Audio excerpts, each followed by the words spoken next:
سعدیہ عابد writer کے official YouTube channel پر خوش آمدید۔ ویڈیو کو لائک کریں، چینل کو سبسکرائب کرنا نہ بھولیں۔ آج کی اس ویڈیو کے ذریعے ہم سال نو اسپیشل میں سعدیہ عابد کے ناول اعتبار کچھ رشتوں کا کی 5ویں کس یوٹیوب فیملی کے ساتھ شیئر کرنے جا رہے ہیں، اس امید کے ساتھ کہ آپ کو ہماری کاوش پسند آئے گی۔ ناول اعتبار کچھ رشتوں کا ہینا ڈائجسٹ میں شائع ہوا اور قارئین میں بہت مقبول ہوا۔ یوٹیوب چینل کے ناظرین کے لیے آج اس کی 5ویں قسط پیش خدمت ہے۔ اعتبار کچھ رشتوں کا۔ ہم شینا کی باتوں سے ڈسٹرب تھے، کبھی بھی شادی کے لیے راضی نہ ہوتے، مگر ہم نے آپ کی اور اماں بھی کی باتیں سن لی تھی۔ آپ نے اماں بھی سے کہا تھا کہ آپ ہم سے رشتے کے معنی نہیں بدل سکتے، چاہے کوئی کچھ بھی کہے، کیونکہ آپ اپنے عمل سے مطمئن ہیں۔ آپ کو یقین ہے کہ آپ اللہ کی عدالت میں سرخرو ہوں گے، اس لیے بندوں کی عدالت آپ کو اچھا کہے یا برا کہہ کر سنسار کر ڈالے، آپ کو فرق نہیں پڑتا کہ اصل کامیابی اللہ کے آگے سرخرو ہونے میں ہے۔ مگر آپ بھول گئے تھے خدیج کہ اللہ تو بہت مہربان غفور رحیم ہے، وہ بندے کی ہر خطا کے باوجود اسے معاف کر کے سرخرو کر دیتا ہے، اور بندے اپنی خود ساختہ عدالت میں بنا جرم کے بھی ایسی سزا سناتے ہیں کہ بندہ جیتے جی مر جاتا ہے، جیسے ہم مر گئے ہیں۔ وہ کل رات سے مستقل رو رہی تھی، مگر وہ ایسے طوفان سے گزری تھی کہ آنسو ہو گئی، زاری ختم ہونے کی بجائے بڑھتی جا رہی تھی، اور اتنی دیر میں پہلی دفعہ ڈاکٹر شمسہ تھرا کر کانپ اٹھی تھی، اور طرح بڑی نگاہوں سے گھٹنوں کے بل بیٹھی اس لڑکی کو دیکھنے لگی تھی جس سے انہیں بے انتہا نفرت تھی، کہ وہی تو انہیں ان کی خوشیوں کی قاتل لگتی تھی۔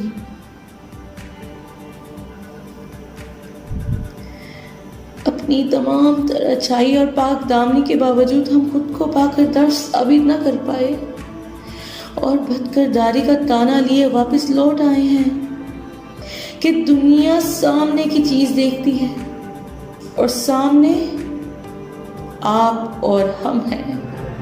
ہمارا غیر شرعی رشتہ ہے، ہمارے ذہن و دل میں دوسرے کے لیے کیا ہے یہ جاننے کی کوئی کوشش نہیں کرتا۔ سامنے کا منظر دیکھ کر پورا ڈرامہ تیار کر لیا جس میں ہم و آپ بد کردار ٹھہرے ہیں۔ وہ بھی لگ رہی تھی جبکہ وہ کسی مجسمے کی مانند ساکت جامد کھڑے تھے، اور اس کی گریو زاری ڈاکٹر شمسہ کی آنکھیں نم کرنے لگی تھی۔ ہم شاغل کو ان کی بے اعتباری کے سبب بتا ہی نہیں پائے کہ آپ کے اور ہمارے درمیان بھائی کی محبت بھی رہی، باپ کی ممتا بھی، بہن کا مان بھی رہا، ماں کی ممتا بھی، بس نہیں رہا کبھی ہمارے درمیان کچھ تو وہ مرد و عورت کے درمیان کی نفس و ہوس نہ رہی۔ اس کے رونے میں اذیت و تڑپ تھی جو ڈاکٹر شمسہ کو بھی تڑپا گئی تھی، اور وہ بت بنے خطیب بخاری کو دیکھنے لگی تھی کہ جیسے وہ مشاغل حمید کو اپنی بے گناہی کا یقین دلائے بغیر آ گئی تھی، یہی تو کچھ برس پہلے انہوں نے بھی کیا تھا۔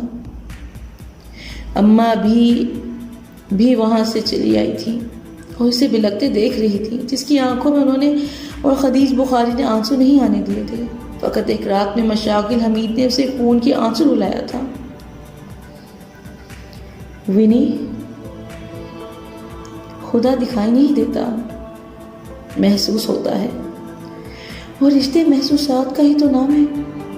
پاکیزگی اور پاک دامنی کا تعلق بھی محسوسات سے ہے۔ جب اللہ کا وجود محسوس ہوتا ہے تو بندے اس کا رشتہ استوار ہوتا ہے، حاکم اور غلام کا رشتہ وجود میں آتا ہے۔ محسوسات کے بغیر حاکم اور غلام کا رشتہ وجود میں آ ہی نہیں سکتا، باوجود اس کے کہ اللہ ازل سے موجود ہے۔ بندہ اللہ کو محسوس نہ کر پائے، اس سے اللہ کے وجود پر کوئی فرق نہیں پڑتا۔ اللہ ازل سے ہے اور اب تک رہے گا۔ لون میں موت کا سا سناٹا چھا گیا تھا، وہ بول بول کر تھک چکی تھی، اور اس سناٹے میں اس کی سسکیاں دراریں ڈال رہی تھی۔ جب وہ بت پاش ہوا تھا اور گھٹنوں کے بل عین اس کے سامنے بیٹھ گئے تھے، اور انہوں نے اس کے آنسو صاف کیے تھے اور ٹھہرے ہوئے لہجے میں کہنا شروع کیا تھا، یکدم اس کی سسکیاں تھم گئی تھی، خاموش فضا میں ان کی آوازیں رقص کرنے لگی تھی۔ پاکیزگی اور پاک دامنی کا تعلق بھی محسوسات سے ہے۔ سمندر میں پانی کے کتنے ہی قطرے جمع ہیں اور ہر قطرہ نہ پاک ہے نہ ناپاک۔ ایسے ہی نہ ہر شرعی رشتہ پاک ہے، نہ ہی ہر غیر شرعی رشتہ ناپاک ہوتا ہے۔ لوگ تو شرعی رشتے کی آڑ میں بھی گناہ کرنے سے باز نہیں آتے، اور ہم پر تو اللہ کا کرم ہے کہ ہم کسی رشتے کے نہ ہوتے ہوئے بھی پاکیزہ زندگی گزار رہے ہیں۔ اور پاکیزگی کا تعلق جب دیکھنے سے ہے ہی نہیں تو ہماری سوچ و عمل کی پاکیزگی کسی کو کیسے نظر آئے گی؟ لوگ تو اللہ کو محسوس کرنے میں ناکام ہوتے ہیں، اس کے وجود سے انکاری ہو کر بت تراش کر بیٹھ جاتے ہیں۔ لوگ جب اللہ کو نہیں بخشتے تو اس حاکم کے غلاموں کو کیسے بخشیں گے کہ اٹھی انگلیاں کب تک اٹھی رہیں گی، تھک کر خود ہی جھک جائیں گی۔ بس اچھائی و نیکی نہیں جھکنی چاہیے۔ آپ نے جب کچھ غلط کیا ہی نہیں تو کیوں آزردہ ہیں؟ باطل کبھی حق سے جیتا ہے؟ جیت تو حق کی ہوتی ہے نا، تو بس حق پر قائم رہیے، اللہ راستے خود بنا دے گا۔ یہ تو آپ کی آزمائش ہے۔ وہ بہت نرم حلاوت بھرے لہجے میں کہہ رہے تھے۔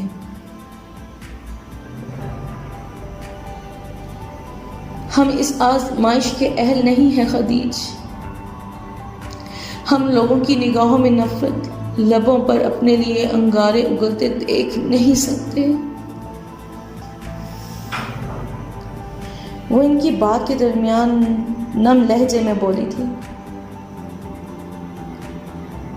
آپ کو لوگوں کی پرواہ ہے جن سے آپ کا تعلق ہر واسطہ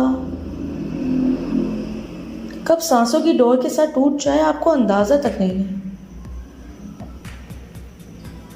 جبکہ آزمائش تو زندگی دینے والے رب کی جانب سے ہے۔ آپ اور ہم تو خوش نصیب ہیں کہ اللہ نے ہمیں اپنی آزمائش و امتحان کے قابل سمجھا۔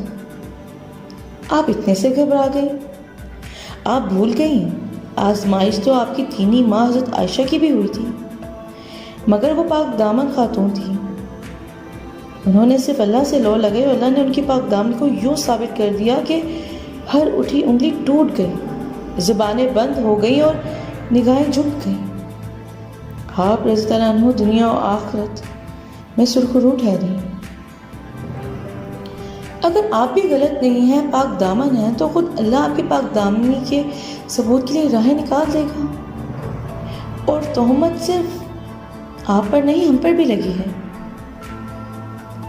مگر ہم اپنا فیصلہ اپنے اللہ پر چھوڑ چکے ہیں۔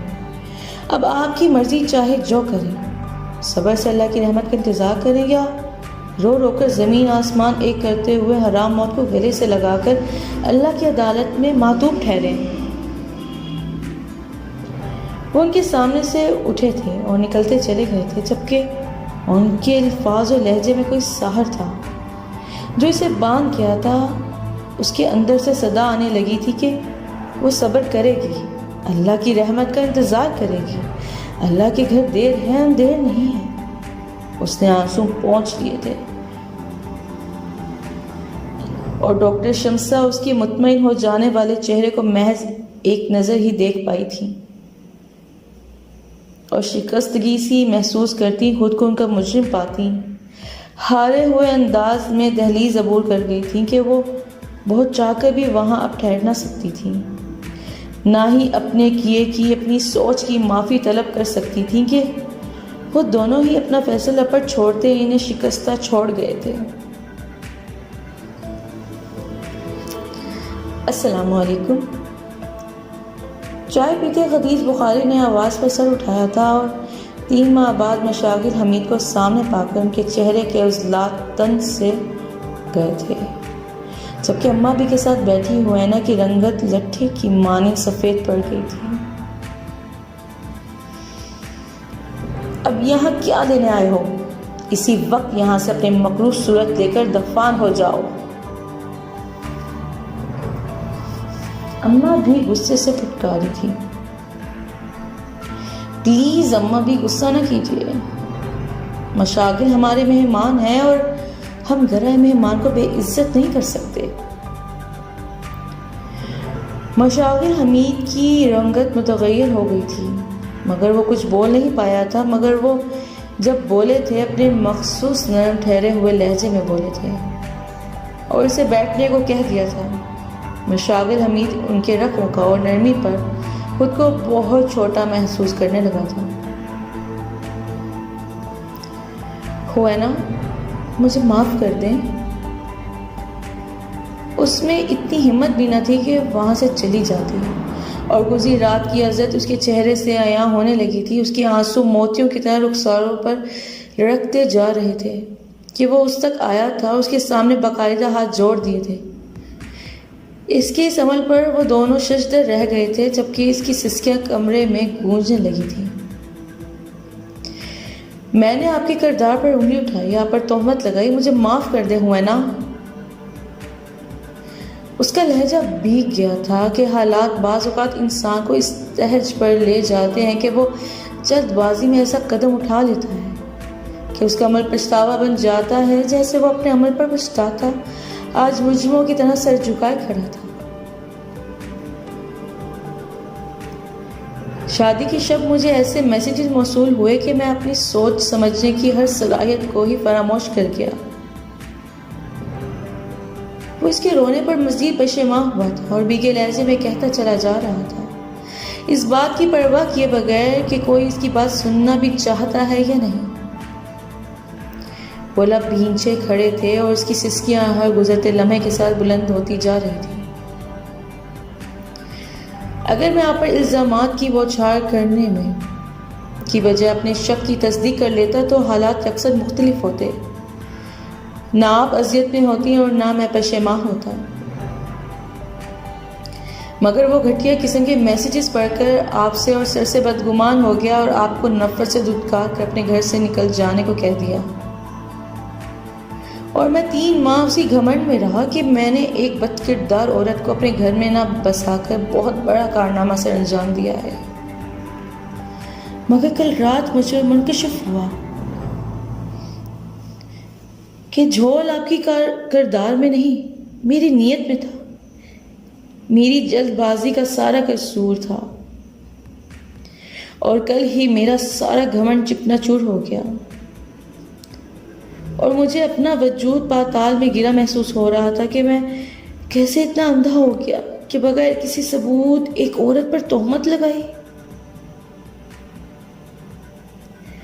اس کے لہجے سے یاسیت و پشیمانی عیاں ہو رہی تھی کہ وہ اب تک اس کے سامنے ہاتھ جوڑے اور نظر جھکائے کھڑا تھا اور تفصیل بتانے لگا تھا کہ کیسے اس پر تمام حقیقت کھلی۔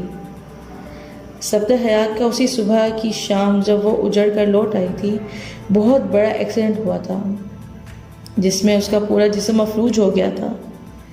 اس کی دولت اور اس کی دوستیاں، رشتے کچھ کام نہیں آ رہے تھے۔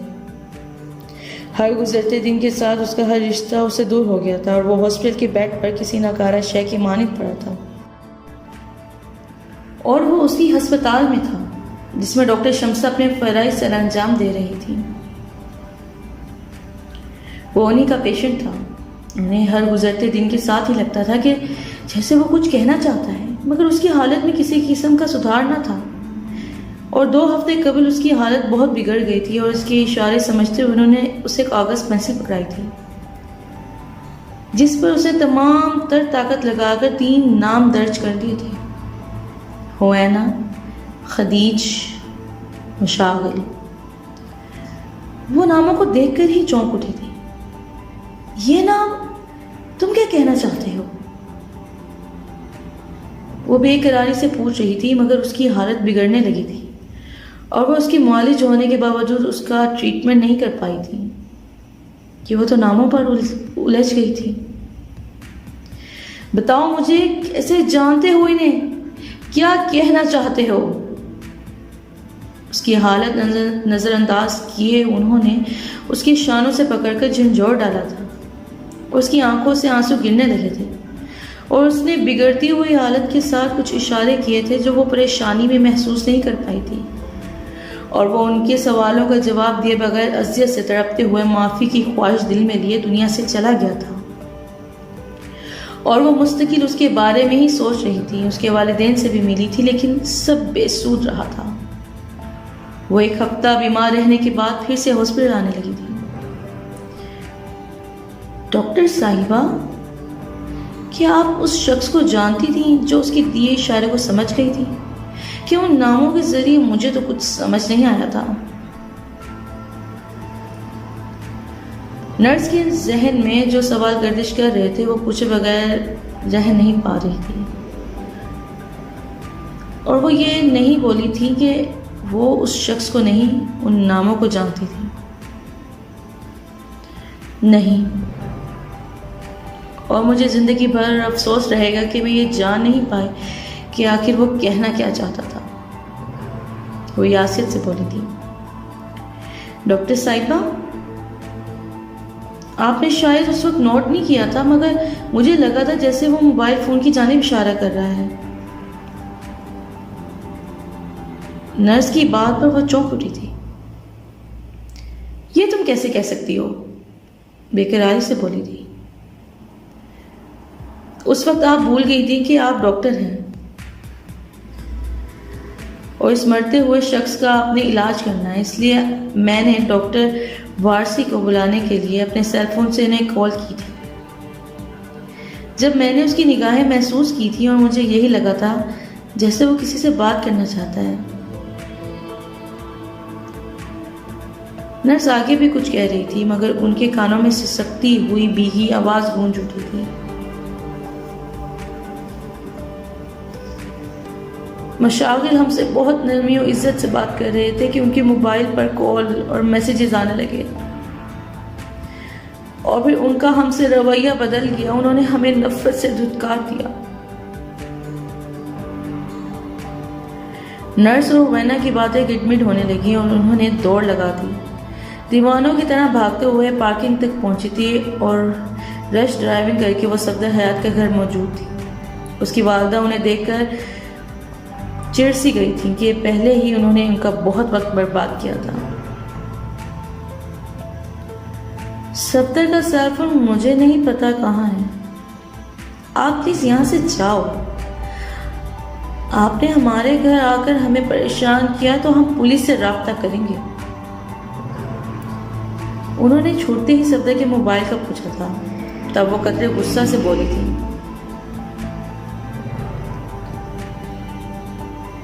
آپ صرف ایک بار مجھے صفدر کے کمرے میں اس کا موبائل ڈھونڈنے دیں، باخدا اس کے بعد میں آپ لوگوں کو پریشان نہیں کروں گی۔ انہوں نے باقاعدہ التجائی لہجے میں کہا تھا اور ان کے سامنے ہاتھ جوڑ دیے تھے، اور انہوں نے نہ چاہتے ہوئے بھی انہیں اجازت دے دی تھی۔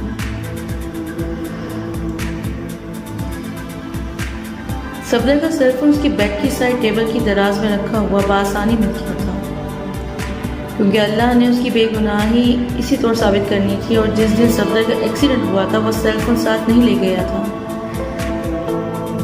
کہ ویسے بھی یہ اس کا خفیہ نمبر تھا، اسی سے وہ اکثر لڑکیوں کو تنگ کرتا تھا۔ ڈاکٹر شمسا نے سب سے پہلے کانٹیکٹ لسٹ اوپن کی تھی، مگر انہیں ہوینا کا یا مشاغل کا نمبر نہیں معلوم تھا، اس لیے وہ کانٹیکٹ لسٹ میں دونوں کے نمبر موجود ہونے کے باوجود پہچان کا مرحلہ طے نہیں کر سکی تھی، اور انہوں نے ڈائل کیے نمبرز اوپن کیے تھے۔ صفدر نے رات کے 2:30 بجے کانٹیکٹ لسٹ میں رقیب کے نام سے محفوظ نمبر پر 3 مسڈ بیلز دی تھی کہ کال ریسیو نہیں کی گئی تھی۔ انہوں نے ڈیٹیلز کو بغور دیکھا دوبارہ ریڈ کیا تھا، اور تاریخ انہیں چونکا گئی تھی کیونکہ 16 اگست کو وہ خدیج بخاری سے بچھی تھی، اس لیے تاریخ انہیں فراموش نہیں ہوئی تھی، اور جس صبح انہوں نے اسے بخاری دلاس چھوڑا تھا اس دن 16 اگست تھی، اور آخری کی گئی کال 16 اگست 2:35 کی تفصیل ظاہر کر رہی تھی۔ ان کا ذہن کچھ اور ہی سوچنے لگا تھا، وہ اصل بات کی تہ میں تقریباً اتر گئی تھی، اور کچھ سوچ کر اب انہوں نے میسیجز اوپن کیے تھے، اور جیسے جیسے رقیب کے نمبر پر سینڈ کیے میسیجز وہ پڑھتی جا رہی تھی۔ ان کے چہرے کی رنگت بھی بدلتی جا رہی تھی کہ میسیجز پر انتہائی گھٹیا الفاظ لکھے گئے تھے۔ ایک کے بعد ایک میسیج اوپن کر کے انہوں نے 5 میسیجز پڑھے تھے، جبکہ جسے بھیجے گئے تھے اس نے آخری 2 میسیج تو پڑھے ہی نہیں تھے کہ 3 میسیجز ہی اسے بدگمان کر گئے تھے۔ ایک کے بعد ایک میسیج اوپن کرتے ہوئے 6واں میسیج انہوں نے اوپن کیا تھا۔ شینا ڈارلنگ، میں نے جو سوچا تھا وہ انجام بھی دے گیا ہوں کہ جس لڑکی پر صفدر حیات کا نظر انتخاب ٹھہرا تھا وہ اگر صفدر حیات کی باہوں میں نہیں آ سکتی تو اسے اتنی آسانی سے کسی اور کا بھی بننے نہیں دوں گا کہ میں تو اس کے حسن کے جلووں پر سوچ سوچ کر بے بسی محسوس کروں اور وہ میرا رقیب جو اسے لے اڑا ہے اس کے ساتھ مزے کرے۔ تو ایسا نہیں ہوگا کہ جو کچھ میں اس کو میسیج کے ذریعے کہہ چکا ہوں اس کے بعد بھی عزت سے تو کیا نفرت کے ساتھ بھی اپنے گھر میں بسائے گا تو اس سے بڑا بے غیرت دنیا میں نہ ہوگا۔ ان کی آنکھوں سے آنسو گر رہے تھے اور وہ بے خیالی میں وہ ٹیکسٹ بھی پڑھ چکی تھی جو شینا کو کیا تھا۔ انہوں نے خود کو بہت ملامت کی تھی کہ انہیں خود میں اور صفدر حیات میں کوئی فرق نظر نہیں آ رہا تھا کہ اس نے ہوینا بخاری کی کردار کشی کی تھی اور انہوں نے خدیج بخاری کی وہ سیل فون اپنے ساتھ لے آئی تھی اور اپنے نمبر سے رقیب کا نمبر ڈائل کیا تھا۔ اس سے مل کر سیل فون اسے دے دیا تھا اور انہی کی مانند مشاغل حمید بھی منہ کے بل گرا تھا۔ مجھے معاف کر دیں ہوینا۔ جیسے ہی تمام تر تفصیل کا اختتام ہوا تھا کمرے میں سناٹا چھا گیا تھا اور سناٹے میں اس کا رونا بلکنا دراریں ڈالتا جا رہا تھا کہ وہ ہارے ہوئے شکستہ انداز میں گھٹنوں کے بل اس کے قدموں میں جھک گیا تھا اور نہ صرف اپنے جرم کی معافی لبوں سے مانگی تھی، اس کے پاؤں بھی پکڑے تھے۔ میں آپ کا گنہگار ہوں ہوینا، مجھے بخش دیں۔ وہ اس کے پاؤں پکڑے بچوں کی طرح رو رہا تھا اور وہ 2 قدم پیچھے ہو گئی تھی۔ آج کی قسط اختتام پذیر ہوئی۔ ناول کی 6ٹھی قسط کے ساتھ بہت جلد حاضر ہوں گے۔ جاتے جاتے ہماری وہی پرانی درخواست دعاؤں میں یاد رکھیں، ویڈیو کو لائک کریں اور چینل کو سبسکرائب کریں تاکہ ہماری ہر نئی ویڈیو آپ کو بر وقت ملے۔ شکریہ۔ اگلی قسط تک کے لیے اجازت دیں۔ اللہ نگہبان۔